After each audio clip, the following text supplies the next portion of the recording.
Most people have never heard of this, but it affects every disability or retirement case that looks off.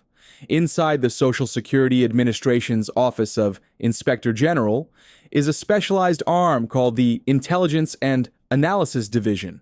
Think analysts, forensic examiners, IT specialists, and special agents working together to stop fraud and protect the trust funds. Tonight, I'll show you who they are, how they operate, what flags attention, and, most important, how honest claimants keep themselves safe in a stricter integrity environment. If you're new here, welcome to Social Security Post. Please like this video and subscribe so you never miss clear, fact-checked explanations about SSI, SSDI, retirement, Medicare interactions, and more. And if you have a specific situation, work changes, online posts you're worried about, a pending review, drop it in the comments. I read them, and I'll reply with guidance you can actually use.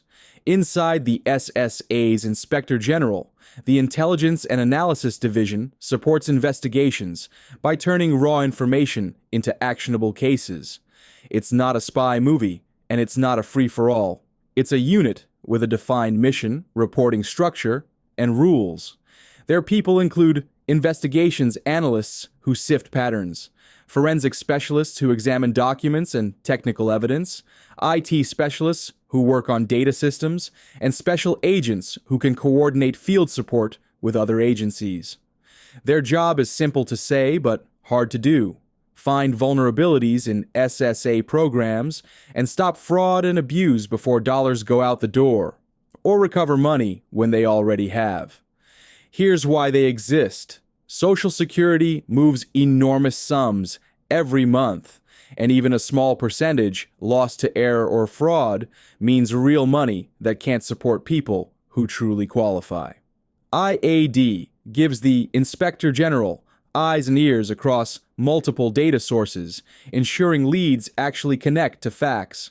When their analytics suggest a pattern, they can feed that intelligence to field divisions, partner law enforcement units, and the investigative teams that take evidence to an administrative law judge, a prosecutor, or back to SSA to fix a weak process. Let's cut the jargon. Imagine fraud tips coming in through a hotline, audit findings highlighting a weak step in a process, and a regional fraud committee noticing the same doctor's boilerplate notes appearing in dozens of claims. IAD aggregates all of that, then layers on proactive data matches, searching for repetitive transactions, shared addresses, common phone numbers, or the same bank endpoints showing up in unrelated claims. If a pattern emerges, they validate it with additional records, request technical support, and coordinate with the field to confirm what's real and what's noise. When the evidence points to something bigger than a one-off case, like a scheme, a vulnerable workflow, or an emerging scam trend, IAD compiles what are essentially managerial warnings. This specific step in this region is being exploited. Here's how to fix it. That feedback loop matters. It's why the same scheme doesn't work over and over. It's also why you may see SSA tighten processes or adjust reviews. From your perspective, if your claim is honest, consistent, and documented, these safeguards are working for you, not against you. Beyond the analysts and digital work, there's the Cooperative Disability Investigations Network, teams that combine SSAOIG, SSA staff, state disability determination services, and local law enforcement to investigate suspicious disability claims.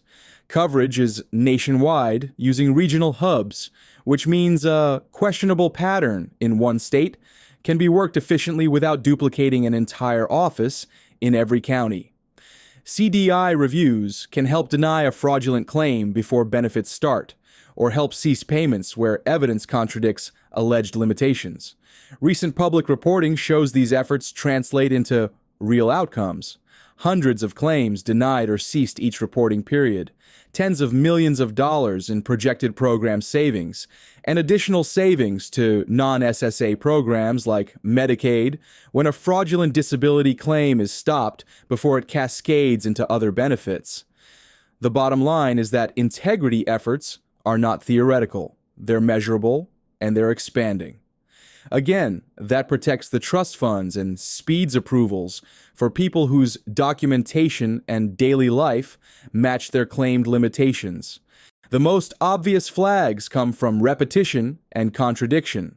Repetition looks like the same narrative reused across multiple claimants, the same clinic producing templated notes that never mention objective findings, or the same auxiliary details, addresses, phone numbers, bank routes, appearing where they shouldn't. Contradiction looks like activity that simply doesn't square with what a person told SSA or the doctor, especially over time. Digital footprints can be part of this. Public posts showing heavy physical activities while a person claims severe mobility limits. Marketplace listings advertising regular side work while reporting no work activity, or travel and licensing records that don't fit the medical picture. These don't automatically prove fraud, but they invite questions. Similarly, employee integrity matters. The same data match tools can surface suspicious actions inside the agency. IAD's job is to ask, does this pattern make sense? If it doesn't, they coordinate to find out why. Myth 1, they can just do anything. Number. The Inspector General operates under federal law. Investigations follow rules, and evidence has to stand up to internal review, and where applicable, prosecutorial standards. Myth 2, they can't look at public information. Publicly available information is fair game, and when it contradicts sworn statements, it will be considered alongside medical records and vocational evidence. Myth 3, if I was approved once, I'm safe forever. Not true. Continuing disability reviews evaluate whether you still meet the standard you met at the time of approval. If your condition improves or your work pattern changes and you don't report it, your case can be reopened. The smartest mindset is simple. Assume anything you file can be compared to other data. That doesn't mean live in fear. It means live in consistency. If your condition limits you in specific ways, let your daily life reflect that honestly. Don't exaggerate, ever. Exaggeration is how honest people get hurt in cross-checks. Once something doesn't line up, the rest of your file gets a harder look. Two forces drive this. First, the amounts at stake are massive, and the public expects clear stewardship. That's why the Inspector General publishes semi-annual reports with stats on audits, investigations, recoveries, and scam trends. Second, technology has matured. Data matching across systems, better case management tools, and interagency sharing make patterns visible faster. That's good news for honest claimants. If your record is consistent and supported by objective medical evidence, your case benefits when the system filters out weak or fraudulent claims, clogging the pipeline. We're also in a cycle where disability applications can spike after economic shocks, while staffing and budgets remain tight. Agencies lean on analytics to triage. Expect more front-end denials when records are thin, more requests for objective testing, and more emphasis on whether your activities of daily living match what you're alleging. This isn't personal, it's structural. The way you beat structure is with documentation and consistency. Keep treatment current and focused on function. It's not enough to say, I'm in pain. Show range of motion findings, imaging, nerve studies, pulmonary tests, neurocognitive scores, whatever is appropriate for your condition. Tie symptoms to specific, measurable limitations. Sitting tolerance, lifting thresholds, concentration windows, need for unscheduled breaks, time off task. That's what adjudicators and vocational experts use to translate medical facts into work capacity. Report changes on time. New work, report it. Change in living arrangement or resources for SSI. Report it. Start of rehab or part-time schooling? Report it. A small change, unreported, can snowball into overpayments or a credibility problem. Mind your digital trail. You don't have to disappear from the internet, just be truthful. If you have a good day and do something extra, frame it honestly and talk with your doctor about your variability. A single photo rarely decides a case, but a pattern of contradictions will. If a case draws integrity attention, expect requests for originals, timeline reconciliations, and third-party corroboration. Build a simple consistency matrix, claim assertions, objective medical findings, ADLS, and any public activity that could be misread. If something looks inconsistent, fix it now with better evidence or contextual explanations. For example, explain why an activity was a one-time attempt that aggravated symptoms, documented by a follow-up visit. Don't ignore it. Contextualize it. When you spot a process vulnerability, say a local practice that invites confusion or a vendor report that doesn't meet standards, flag it up the chain. The system actually has a mechanism for turning field observations into management fixes. The more program integrity improves, the less friction honest claimants face. Here's what to remember. The Intelligence and Analysis Division is real, documented, and active. Its mission is to combine analytics, forensics, IT, and the field coordination to protect the trust funds.